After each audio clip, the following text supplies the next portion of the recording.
So let's talk about where you are, Andrew, right now in this moment. You know, what is like going through your head right now? You've been banned off many social medias. You haven't done a podcast in a while. So what's your thoughts as to like what are your plans now, or like what do you feel about what's happened to you, and what's your moves? Or I mean, I don't expect you to reveal them, but what's your plans? Yeah, so the Matrix attacked me.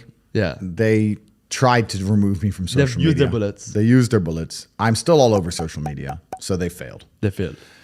What's scary about it, the only thing I will say I don't like about being banned is that you get 3 lives when you attack powerful people. They first ban you and try and shut you up.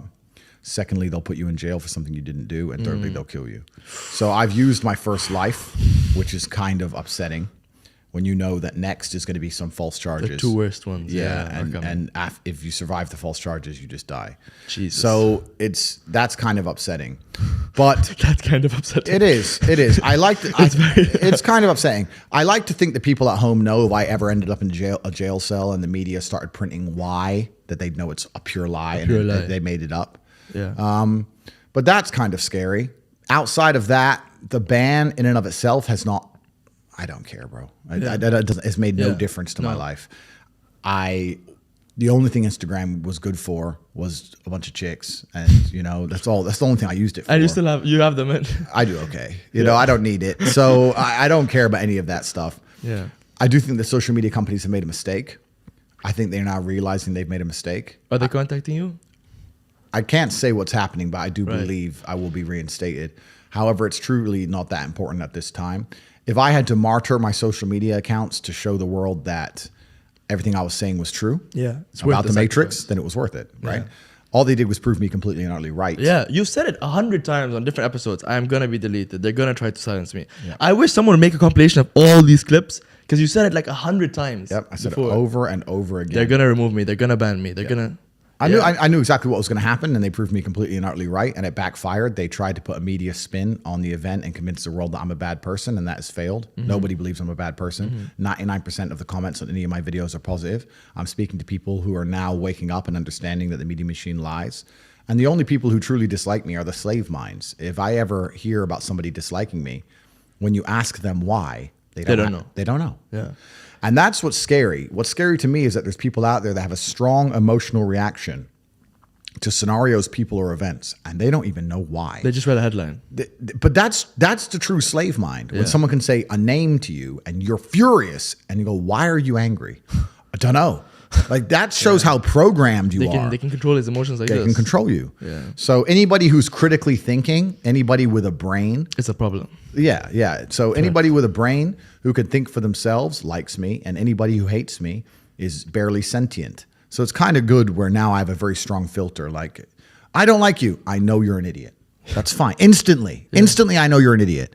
Oh, bro, I love your work. A person who thinks. So it's kind of convenient. It's kind of convenient to instantly filter, you know, my life. But I must have been approached by 100,000 people as I walked the street, and I've never had anybody say anything negative to me on the street ever. Male, female, old, young, never. Everybody, including women, love me. They all say you're saying the truth. You're doing such important work. I've never had anything. I've seen a video. A video came out. This woman, she was like, whatever you want to say about Andrew, you can say it.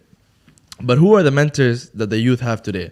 Or is it the rappers that are all on drugs and all like overdosing, which is very tragic? But which mentors do the youth have today that they can look forward to that says, you know what, it's not cool to do drugs. It's not cool to just party. It's cool to work and to sacrifice and to put your goals as number one and actually like, you know what I mean? Like grind towards something, have goals and chase them. But that's done on purpose. Yeah. The mentors, the idols, the icons that they purport to the youth via the Matrix are degenerate. Because they want a degenerate class of semi-miserable, sad people. Yeah. You're never going to be truly happy in your mind if you go against the teachings of God. I don't care how much money you make. If you're a bad person, you're not going to feel happy. I don't care how much money you make. If you snake people or lie to people or do bad to people, you're never going to feel happy true deep in your heart. True in your heart, we're intrinsically designed to do right and do good. And that's something that God gave us. And when you have that, you understand that that's more important than anything else. So these people who are up here promoting degeneracy, saying, you know, take Percocets and bang girls and drink vodka and you're going to be, you know, going to be great. I drink. I'm not saying I don't drink, but that's not my message, right? Yeah. And those people are never truly happy, and they're trying to purport that and convince people to do the same, so that the whole populace is never truly happy. And like I said, now we go in circles. We've already discussed why they don't want us to be happy. Exactly, So that's why. Do you think the drinking is like an escape of sorts, or?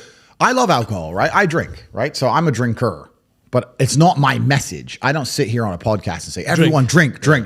But rappers' message is degeneracy. Drink, crime, rob this guy. Completely. And kill that guy. Completely. And I'm saying that if you live that way, you're never going to be truly happy in your heart. If you want to feel happy inside of yourself, and you want to feel content, and you want to feel stable inside of yourself, you need to live true to God. And I'm not saying you can't drink a little bit of alcohol or not party or not have a little bit of fun, but you have to be a good person. You have to balance life. You have to balance life. You have to be a good person overall. I know I'm a good person. And when the Matrix is trying to convince the world that I'm not, that just proves even further that I'm a good person. The world we now live in today, when the mass media machine is trying to tell you somebody is evil, you can know pretty well that person's probably good, and vice versa. Like, there's a reason they are trying so hard to convince people to ignore their own ears. People listen to my message and go, that's a positive message. And the media machine's going, no, it's not positive. He's bad. They're trying to brainwash you. Yeah. No, honestly, you're right. I'd like to ask you, like, right now, in this moment, are you happy? Is this like the happiest moment you've been in your life? Or can you think back to a time where you were like, this is the happiest moment of my life?